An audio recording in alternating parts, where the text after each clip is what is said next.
Hi, Steve the Wood Junkie here. Today we're going to be showing you how to set up and use the Deluxe cheese press that I make. If you're interested in purchasing one or several, you can go to eBay and or Etsy, and they each have listings for the Deluxe cheese press that I offer. If you want to save a couple bucks, just a hint, go to Etsy. Their fee structure is much lower, so I'm able to offer them at a lower price than on the eBay. But either way, the links are down below, so check them out. So here's what you get in the package for the Deluxe cheese press. You're going to get an instruction sheet with the documentation of what we're doing here. You're going to get two wooden crossbars. These wooden crossbars are made of solid cherry wood and have been finished with a food grade finish. You're going to get two calibrated springs, two star knobs,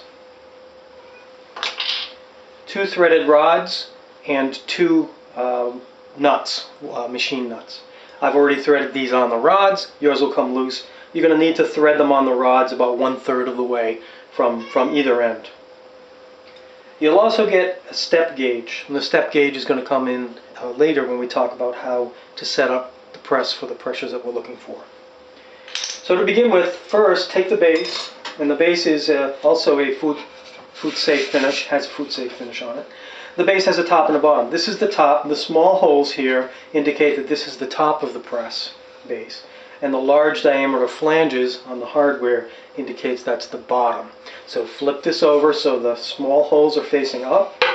And then take your threaded rods with your nuts about 1/3 of the way up and thread your rods in each side.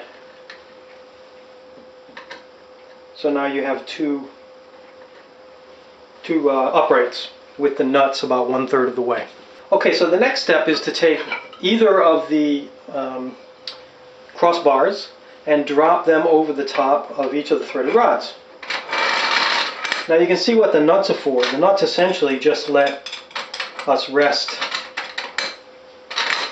Just hold that there instead of having it drop to the base, and that'll be a little handy. So just a little trick. Next, take the two calibrated springs and drop one on each side of the press over the threaded rod. Take the second bar and put that on the top. So what you have is an assembly of the two springs and two bars that are free to float on that. That's going to let us slide the mold and follower in here so that we can press the cheese.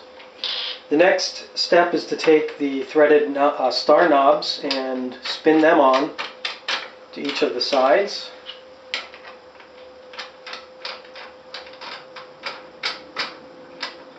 Just getting them started here, a little tricky. And wind those down a bit. There. So this is ready to press. So I'm going to take my press and my mold and follower. Here I've got just a dummy setup here. This is where the curd would be, obviously. The follower presses down into the mold and forms the cheese. But I lift the whole assembly up, or just lift the bottom bar up and the whole assembly comes up. And more or less center the mold in the press both this way as well as back and forth. And you can just eyeball that, get that roughly centered. That looks pretty good to me. Now, the way that this works is, as the star knobs are threaded down, they push the top bar and compress the springs. The springs have been selected for the correct amount of pressure to put the right weight, the right amount of pressure onto the follower and in turn into the mold. So the more we press this, the tighter the springs become and the more pressure is put into the cheese.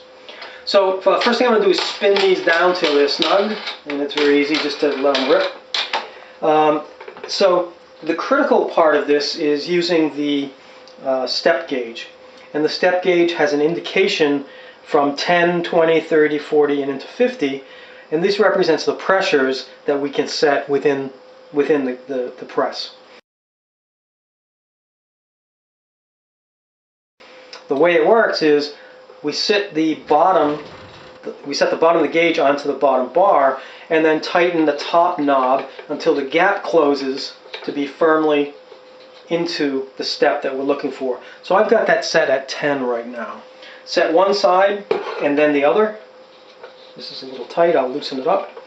And it also now has, it's got the 10 right there. So I know I have 10 pounds of pressure.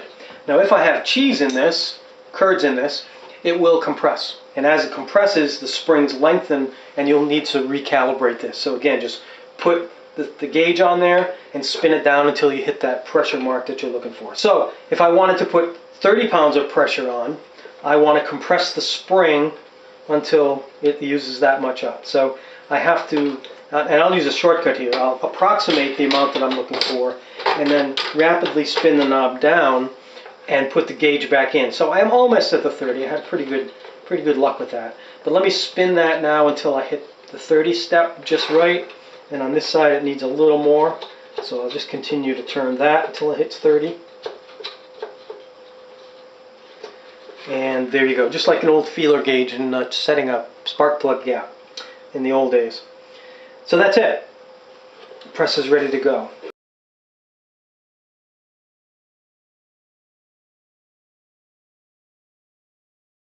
Happy cheese making. If you are interested in purchasing one of these deluxe cheese presses, I provided the link in the description below.